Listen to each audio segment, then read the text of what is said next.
The vibes are shifting. You can feel it in the wind. Listen to Mark Zuckerberg. If you don't know who he is, he's the head of Meta. Meta owns Facebook, Instagram, WhatsApp, Threads. You know who Mark Zuckerberg is. Listen to this. Let's go through this. This is wild. Hey everyone. I want to talk about something important today because it's time to get back to our roots around free expression on Facebook and Instagram. I started building social media to give people a voice. I gave a speech at Georgetown 5 years ago about the importance of protecting free expression, and I still believe this today. But a lot has happened over the last several years. There's been widespread debate about potential harms from online content. Governments and legacy media have pushed to censor more and more. A lot of this is clearly political, but there's also a lot of legitimately bad stuff out there. Drugs, terrorism, child exploitation. These are things that we take very seriously, and I want to make sure that we handle responsibly. So we built a lot of complex systems to moderate content. But the problem with complex systems is they make mistakes. Even if they accidentally censor just 1% of posts, that's millions of people. And we've reached a point where it's just too many mistakes and too much censorship. The recent elections also feel like a cultural tipping point towards once again prioritizing speech. So we're going to get back to our roots and focus on reducing mistakes, simplifying our policies, and restoring free expression on our platforms. Now, this is interesting to hear him say. I think it's very good. And like I said, you can feel the winds shifting, right? But it does make you wonder, is this a combination of things? Is it because Trump won? Is it because, he sees where the wind is blowing? Is it because, the culture is shifting? And as a result of the culture shifting, that's one of the reasons why Trump won, but vice versa, the culture could be shifting more because Trump won as well. Or is it due to Elon and X really opening things up and people respecting Elon and his platform for that? When I think about it, I think it's a combination of all those things. And I think it's good, again, because we want this culture shift. People are mad saying, well, he's fake and he's lying. Maybe he is, maybe he's not. Time will tell. But what's good is that our ideas of free speech, right, and not extreme levels of censorship are making it into some of the largest social media platforms in the United States.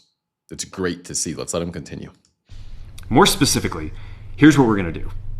First, we're going to get rid of fact checkers and replace them with community notes similar to X, starting in the US. Good. Love it. Fact checkers, far too biased, right? Far too biased. Community notes has seemed to do extremely well on X. I think it's a great tool. And it's nice to see Mark looking at that and saying, hey, that's a good idea for our platform, rather than trying to have to invent everything himself. Seeing something that's working and implementing that on his platform, I think is good. Get rid of the fact checkers, far too biased. And what they do is these fact checkers are extremely biased, but they try to use them as some sort of middleman or some sort of legitimacy when they're not really legit. In a lot of cases, they're just activists. But let's continue. After Trump first got elected in 2016, the legacy media wrote nonstop about how misinformation was a threat to democracy. We tried in good faith to address those concerns without becoming the arbiters of truth. But the fact checkers have just been too politically biased and have destroyed more trust than they've created, especially in the US. So over the next couple of months... That was key. They've destroyed more trust than they've created. He hit the nail on the head. Whether you like him or not, he's 100% right there. Let's let him continue. We're going to phase in a more comprehensive community notes system. Second, we're going to simplify our content policies and get rid of a bunch of restrictions on topics like immigration and gender that are just out of touch with mainstream discourse.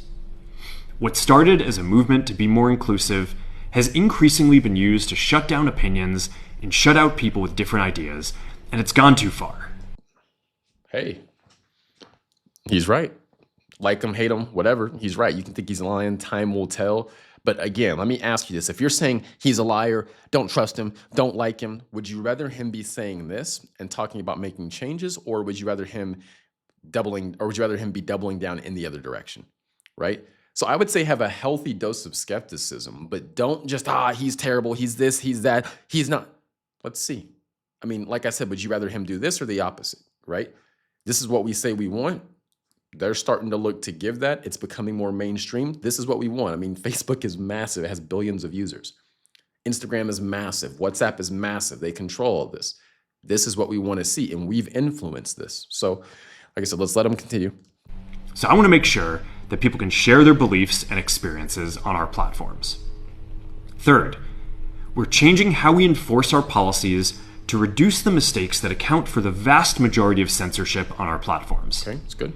We used to have filters that scanned for any policy violation. Now, we're going to focus those filters on tackling illegal and high-severity violations. Good. And for lower-severity violations, we're going to rely on someone reporting an issue before we take action. Good. The problem is that the filters make mistakes, and they take down a lot of content that they shouldn't. So by dialing them back, we're going to dramatically reduce the amount of censorship on our platforms. You can get mad all you want again, but what he's saying is making sense, and it seems he's coming out and being transparent. It could all be a fluke, it could all be a lie, but I'm going to give him the benefit of the doubt. Right? I mean, you have to realize he's still young. He's not an old guy, right? So, I mean, there's still things he's learning, he's figuring out. Most people don't get thrown into, being the head of a multi-billion-dollar company, right? Dealing with foreign governments, local governments, all of that. So let's give the guy a little bit of grace, but I mean, I like that he's being transparent and opening up and saying, hey, yes, we were doing these things. They restricted too much. They did this too much. Here's how we're going to work to solve this problem. You have to respect it. We're also going to tune our content filters to require much higher confidence before taking down content. Good. The reality is that this is a trade-off. It means we're going to catch less bad stuff, but we'll also reduce the number of innocent people's posts and accounts that we accidentally take down. Fourth, we're bringing back civic content. For a while, the community asked to see less politics because it was making people stressed, so we stopped recommending these posts. But it feels like we're in a new era now, and we're starting to get feedback that people want to see this content again. So we're going to start phasing this back into Facebook, Instagram, and Threads while working to keep the communities friendly and positive. Fifth, we're going to move our trust and safety and content moderation teams out of California, and our US-based content review is going to be based in Texas. As we work to promote free expression.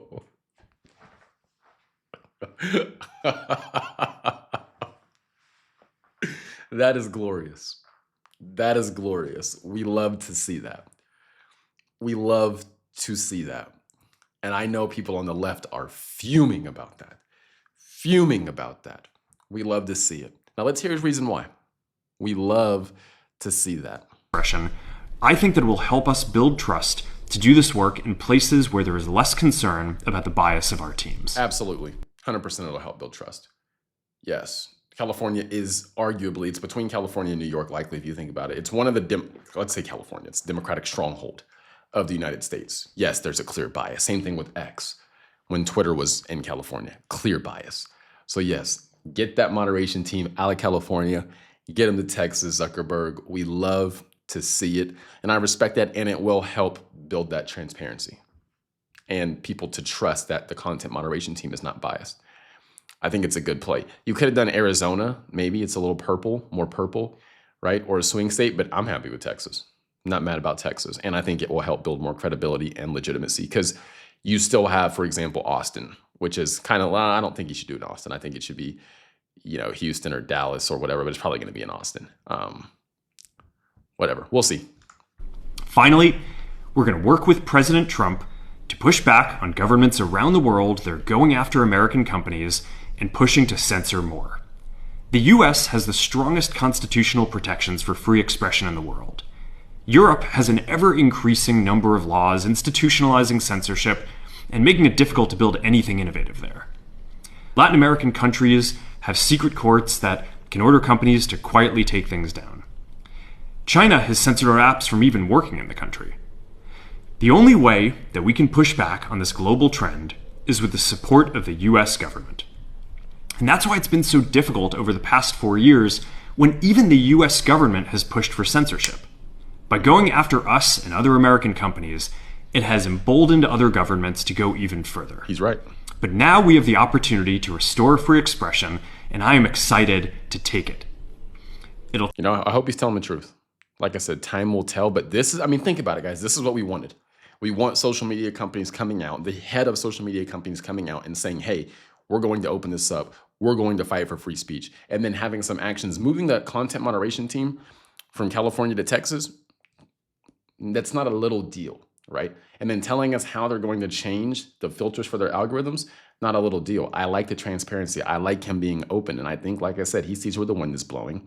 And we don't know how he's felt this entire time. He could have just been playing the game to win. When I say playing the game to win, dealing with governments and doing what they want. And he could be doing that now as well. But if he is doing it now, it's still working in the favor of free speech. So I'm here for it. So he's not done though. It'll take time to get this right, and these are complex systems. They're never going to be perfect. There's also a lot of illegal stuff that we still need to work very hard to remove. But the bottom line is that after years of having our content moderation work focus primarily on removing content, it is time to focus on reducing mistakes, simplifying our systems, and getting back to our roots about giving people voice. Yes. I'm looking forward to this next chapter. Stay good out there, and more to come soon. Good. I'd like to hear more. I'm happy. I like it. This is what we want. And like, again, it's a combination of the current political climate, Elon and Trump, those things. And then him saying, okay, well, maybe we can do this. Because like I said, a lot of times there's just a crack that needs to happen for people to feel okay. And then to start opening up. And, that very well could be what's happening. So again, I'm happy. I think this is a right step, or a step in the right direction. And again, I wouldn't spend so much time bashing him about it. I think we should be taking this as a win and being happy about what's happening. So that's all I got for this video. Like, share, and subscribe. I will see you guys in the next one. Have a wonderful day.